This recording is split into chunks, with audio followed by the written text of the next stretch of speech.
સતગુરુ નીતિન સાહેબ આ સત્સંગમાં સમજાવી રહ્યા છે. વાણી છે ગરીબદાસજી મહારાજની. કોઈ હેરે પરલય પાર કા, જો ભેદ કહે જનકાર કા. એટલે કે કોઈ એવા સતગુરુ, એવા કામિલ મુર્શિદ છે જે આ દુનિયાથી, આ પરલય પારના ભેદથી ન્યારા થવાનો ભેદ બતાવે છે.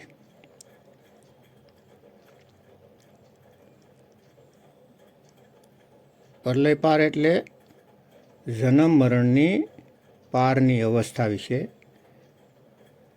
જે જાણે છે તે. આજ જેટલા પણ ગુરુ આ દુનિયામાં છે તે સાકાર અથવા તો નિરાકારને જ પરમાત્મા માને છે. પરંતુ સતગુરુ હોય છે જે પરમાત્મા સ્વયં ગુરુ રૂપ બનીને આવે છે. તે આ બંને અવસ્થાથી ન્યારી અવસ્થાની વાત કરે છે. જ્યારે પહેલાં આપણે હતા ત્યારે આ દુનિયા પણ નહોતી બની. ના સરગુણ, ના નિર્ગુણ, ના સાકાર, ના નિરાકાર, ના તન, ના મન. અને અત્યારે તમે કોઈ પણ ગુરુને પૂછ્યો કે પરમાત્મા ક્યાં રહેશે, તો તે ખૂબ જ આરામથી બતાવશે કે પરમાત્મા તમારા શરીરમાં રહેશે અને તેને નામ જાપ કરીને તમે મેળવી શકશો. હવે એવા ગુરુને સવાલ પૂછીએ કે અત્યારે તો તમે કહી દીધું કે પરમાત્મા શરીરમાં રહેશે, કેમ કે શરીર આપણી સામે જ છે અને બહાર પૂજાપાઠ કરવાથી પરમાત્મા મળતા નથી. એટલે આપણે જલ્દી માની લઈએ છીએ કે પરમાત્મા આપણા શરીરમાં રહેશે, કેમ કે શરીર સિવાય બીજો કોઈ ઓપ્શન નથી કે ત્યાં પરમાત્માને ગોતીએ. એટલે આપણે સત્ય માની લઈએ છીએ. પણ જ્યારે મારું શરીર પણ નહોતું ત્યારે પરમાત્મા ક્યાં હતા એ મને કહો બસ. માની લો કે અત્યારે મારું શરીર જ નથી, હું હજી પેદા જ નથી થયો, તો પરમાત્મા ક્યાં છે? કયું એનું અસલી ઘર છે? હજી મારું શરીર નથી તો હું પરમાત્મા નથી? તો ત્યારે પરમાત્મા ક્યાં રહેશે? આટલી વાતનો વિચાર કરી લેશો તો ઘણો ઘરો ભરમ નાશ થઈ જાય. સદગુરુ જે બોલ્યા હોય તેનો ભાવ આ અધૂરા ગુરુ ન સમજી શક્યા એટલે ખોટા અર્થ કરી દે છે. જ્યાં પણ પુરાણગત સદગુરુએ કહ્યું સોહમ ધ્યાન લગાયા, ત્યાં અધૂરા ગુરુએ તેને મંત્ર બનાવી દીધો અને શ્વાસોમાં ફિટ કરી દીધો. જ્યારે સતગુરુ એ અવસ્થાની વાત કરે છે કે જેવા તમે એવા અમે, સો હમ જો તું સો હું, પણ અધૂરા ગુરુએ મંત્ર બનાવીને જપાવી દીધા, શ્વાસોની ધૂન બનાવીને જપાવી દીધા અને જન્મ બરબાદ કરી દીધો. અને જ્યાં સંત નિર્ગુણ બોલે છે તેમાં 16 ગુણ પણ નહોતા તે અવસ્થાની વાત કરે છે. પણ અધૂરા સંતોએ આકાશ તત્વને નિર્ગુણ બતાવી દીધા અને કહે છે કે આ આકાશ તત્વ ગુણોથી રહિત છે, નિરાકાર છે. બે હાથની વચ્ચે આકાશ બતાવીને જીવોને ફસાવી દીધા. એવી રીતે ત્રિકોટીમાં આંખોની પાછળ ફસાવી દીધા. જ્યારે ત્રિકુટીનો મતલબ છે તીસરી કુટી. સુરતીને રહેવા માટે 3 જગ્યા છે. પહેલું સ્થાન એ છે કે જ્યાં તે હંમેશા રહેતી હતી. બીજું સ્થાન નિરાકાર જ્યાં તે પોતાનું નિજ ઘર છોડીને આવી અને ખુદને નિરાકાર બ્રહ્મ માનીને ભ્રમિત થઈ ગઈ. અને ત્રીજું સ્થાન છે શરીર. ત્યાં બ્રહ્મ અવસ્થામાંથી નીચે પડે છે અને જીવ અવસ્થામાં પહોંચી જાય છે. તો તેને રહેવાના 3 સ્થાન છે: તન, મન અને શબદ. જ્યારે શબદને છોડીને મનમાં આવી અને મન દ્વારા તનમાં આવી, આ 3માં જ તેને રહેવાનું સ્થાન છે. સંતોએ ત્રિકુટી કહ્યું ત્યાં એમનો ઈશારો હતો ત્રીજી કુટી. એક તો તનકુટી, એટલે જ્યાં સુરતી અત્યારે છે તે શરીર, અને બીજી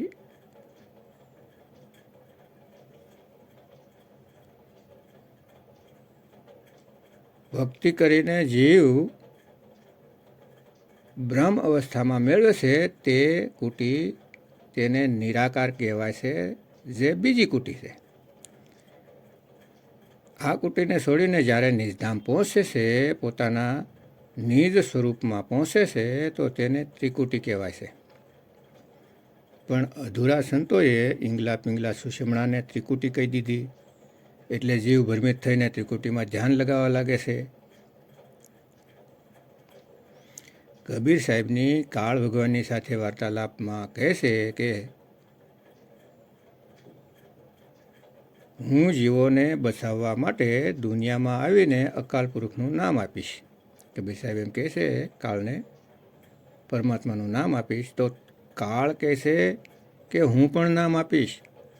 અકાલ મૂરત શબ્દ સ્વરૂપી રામ, વાહેગુરુ, પરમાત્મા, રામ રામ, કબીર કબીર જપાવીશ, હું પણ નામ આપીશ. તો કબીર સાહેબ કહે છે કે તું જે નામ આપશે તે બોલવામાં આવશે, જ્યારે મારું નામ બોલવામાં નહીં આવે. તો કાળ કહે છે કે હું પણ એવું નામ આપીશ જે બોલવામાં ન આવે, શ્વાસોની દ્વારા જપાવીશ. જેમાં જીભ નથી ચાલતી, તો જીવ પરખ નહીં કરી શકે કે નામ બોલવામાં આવે છે કે નહીં. પણ જ્યારે બોલવામાં જ આવશે, પણ સમજશે કે શ્વાસોની દ્વારા જપવામાં આવે છે, એટલે કહેશે કે અમે પણ જીભથી નથી જપતા, અમે તો શ્વાસોમાં જપીએ છીએ. તો સાહેબ કહેશે કે તે નામ એક ધૂન હશે, કોઈ અક્ષર નહીં હોય. તો કાળ કહેશે કે તમે એક ધૂન આપશો તો હું 5 ધૂન આપીશ, કેમ કે મારી પાસે 5 તત્વ છે, મારી પણ ધૂન હશે, હું તત્વોની ધૂનમાં ફસાવીશ. તો કબીર સાહેબ કહેશે મારો શબ્દ બદલશે નહીં, તે એક રસ રહેશે. તો અહીં કાળ કંઈ બોલી ન શક્યો, કેમ કે તેની પાસે જે ધૂન છે તે બદલે છે. 5 તત્વની ધૂન બદલતી જ રહે છે.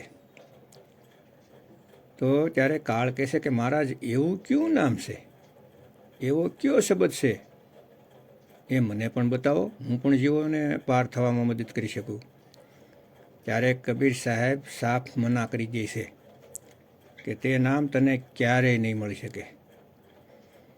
તે નામ જીવને ત્યારે જ ખબર પડશે જ્યારે સ્વયં પરમાત્મા ગુરુ રૂપ ધારણ કરીને દુનિયામાં આવશે, નહીંતર કોઈ નથી જાણી શકતું.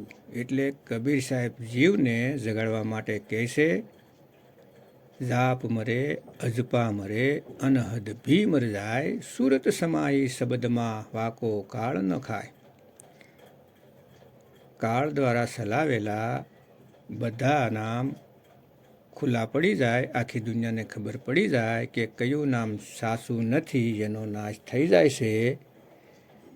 તો જાપ અજપા અનહદ, એટલે જેટલા પણ મંત્ર જપવામાં આવે છે તેનો નાશ થઈ જાય છે.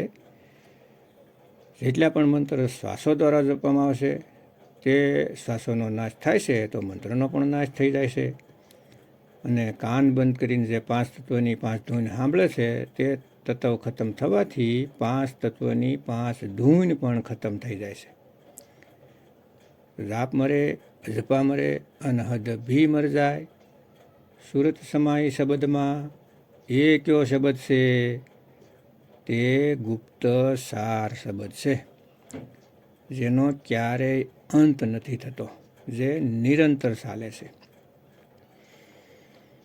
શબ્દ નિરંતર સે મન લાગા, મલિન વાસના ત્યાગી, ઉઠત બેઠત કબહુ ના છૂટે, એસી તાળી લાગી.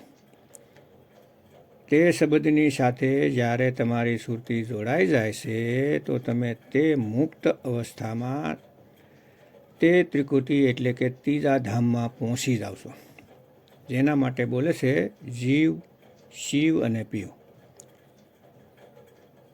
જીવ અવસ્થા તન અવસ્થા છે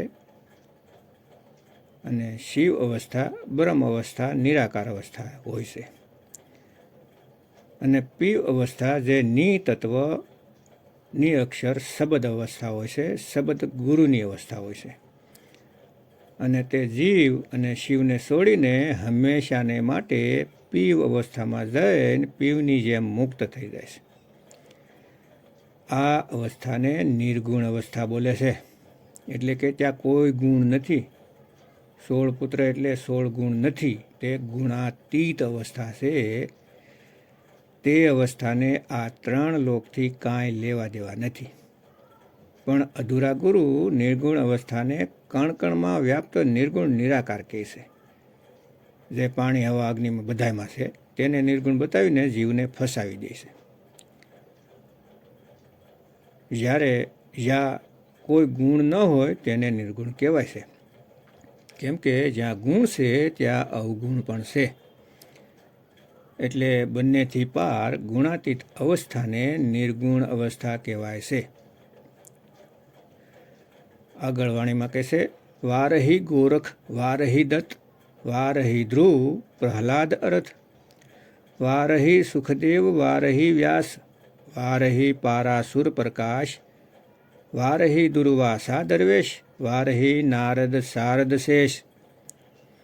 એટલે કે કોઈ પણ પાર ન થઈ શક્યા, બધા વાર એટલે કે અંદર જ રહી ગયા, પાર કોઈ ન થઈ શક્યા. ગોરખ, દત્ત, ધ્રુવ, પ્રહલાદ કેટલી ભક્તિ કરી નાની ઉંમરમાં, અને દુનિયા સમજે છે કે તે મુક્ત થઈ ગયા, પણ નહીં, તેઓ પણ પરમાત્માને મેળવી ન શક્યા. તેઓ પણ પુણ્ય કર્મ કરીને સ્વર્ગ મહાસ્વર્ગમાં જઈને તે સ્થાન મળ્યું. સુખદેવ અને વ્યાસ, જેને આપણે સમજીએ છીએ કે તે ખૂબ જ જ્ઞાની હતા, આત્મજ્ઞાની હતા, તો નહીં, તે પણ પાર નથી થઈ શક્યા. પારાસર, જેને બધા જાણે છે, તેઓ પણ પાર ન થઈ શક્યા. વારહી ભરથરી ગોપી સંત, વારહી સનક સનંદન બંધ. હવે આવા સનક સનંદન જેવા પણ બંધનમાં રહી ગયા. વારહી બ્રહ્મા, વારહી ઇન્દ્ર, વારહી સહસ્ત્ર કલા ગોવિંદ, વારહી શિવ શંકર જો સિંભ, વારહી ધર્મરાય આરંભ, વારહી ધર્મધાય ધરધીર. પરમધામ એટલે પરમધામ પહોંચે કબીર. પરમધામ ફક્ત કબીર સાહેબ પહોંચે છે, કેમ કે તે મૂળ સુરતી છે. તેને ખબર છે ક્યારે ક્યાં શું કરવાનું છે, કઈ રીતે સ્થિર થવાનું છે, બધી જ ખબર છે એમને. એ તો આપણે ભટકી જઈએ છીએ, એટલે આપણે આત્મા છીએ અને તેઓ પરમાત્મા કહેવાય છે. નહીંતર આપણામાં અને તેમનામાં કોઈ ફરક નથી. તે પણ અજર અવિનાશી અને આપણે પણ અજર અવિનાશી. પણ આપણે પોતાને ન જાણી શકવાને લીધે સુરતી ભટકી રહી છે. ઋગ, યજુર્વ, સામ, અથર્વવેદ, પરમધામ નહીં લહ્યા ભેદ. આ ચારમાંથી કોઈને પરમધામના ભેદની ખબર નથી. વેદોમાં જેટલી પણ ભક્તિ છે તે કાળની ભક્તિ છે. વેદો દ્વારા કોઈ પણ યજ્ઞવિધિ કરવામાં આવે, કોઈ પણ કર્મવિધિ કરવામાં આવે છે, તેનાથી મુક્તિ નથી થઈ શકતી. કર્મબંધનમાં જ જીવ રહે છે અને આવતા જતા રહે છે.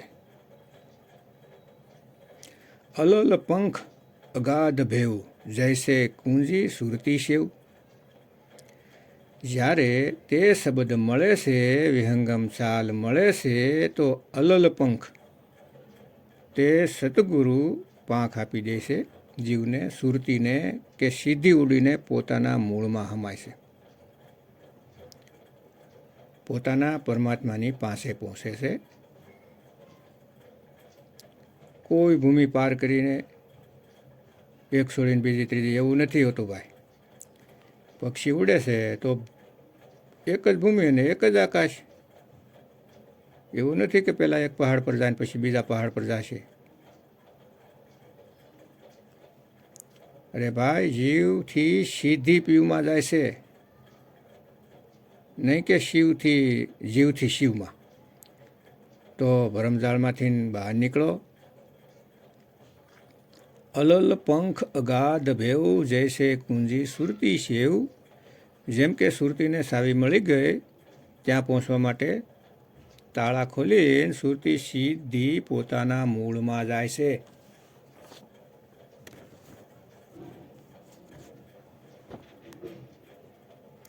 વાર પાર થેહા ન થાવ, ગરીબદાસ નિર્ગુણ નિગાહ. ત્યાં પહોંચીને કોઈ થા નહીં, કોઈ ભૂમિ નહીં, કંઈ નહીં. ત્યાં પહોંચીને પોતાના મૂળ નિજ સ્વરૂપમાં સ્થિત થઈ જાય છે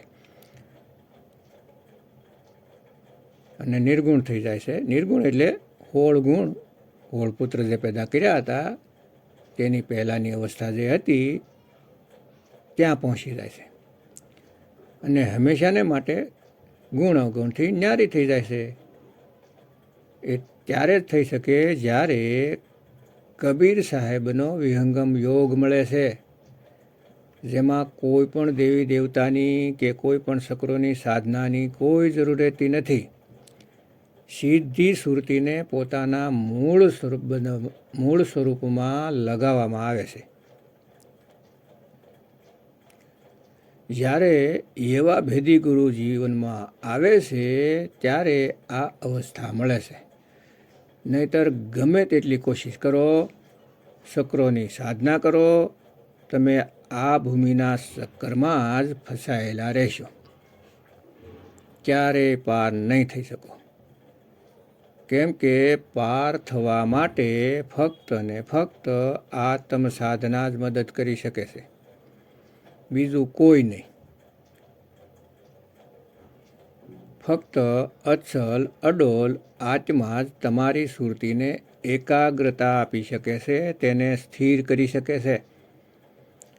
નહીતર આ દુનિયામાં એવી કોઈ વસ્તુ નથી જે તમારી સુરતીને સ્થિર કરી શકે. કેમ કે સુરતી પહેલેથી જ શ્વાસમાં રમી રહી છે અને તે આવજાવ કરી રહી છે.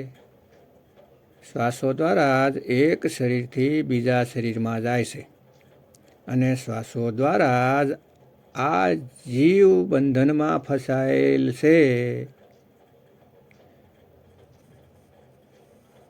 જો કોઈ એવા ગુરુ મળી જાય જે સુરતીને શ્વાસોથી ન્યારા કરી દે, આ ગાંઠને ખોલી દે, તો ભક્તો તમે હંમેશાને માટે મુક્ત થઈ જશો, હંમેશા માટે બંધનથી આઝાદ થઈ જાઓ. કેમ કે 5 તત્વોનું બંધન ફક્ત શ્વાસો દ્વારા જ બંધન છે. સૌથી મજબૂત ગાંઠ શ્વાસમાં છે જે સુરતીને લાગેલી છે. પણ જો ગાંઠ ખુલી જાય તો તમે હંમેશા મુક્ત છો. પરંતુ આ શ્વાસોમાં જોડવાવાળા તો બહુ મળે છે. આ શ્વાસોથી નાતો તોડવાવાળા કોઈ નથી. એટલા માટે જીવ હંમેશા ભટકા ખાય છે. વાણીમાં જેટલા પણ નામ આવ્યા તે બધા શ્વાસોની જ સાધના કરતા હતા. તે બધા સોહમવાળા છે. વાણીમાં આવે છે કે ઓહમ સોહમ મેથે ધૂપ હલાદા, ઓહમ સોહમ વાદ વિવાદા. ઓમ અને સોહમ જો શ્વાસોમાં જપતા હતા તે વાદ વિવાદ છે, સત્ય નામ નથી. ઓમ સોમ સત્ય નામ હોય તો તે વાદ વિવાદ ન હોય, પણ ઓહમ સોહમ વાદ વિવાદા કે છે, એને જપીને મુક્ત નથી થઈ શકતા. પાછું અહીંયા જ આવવું પડશે.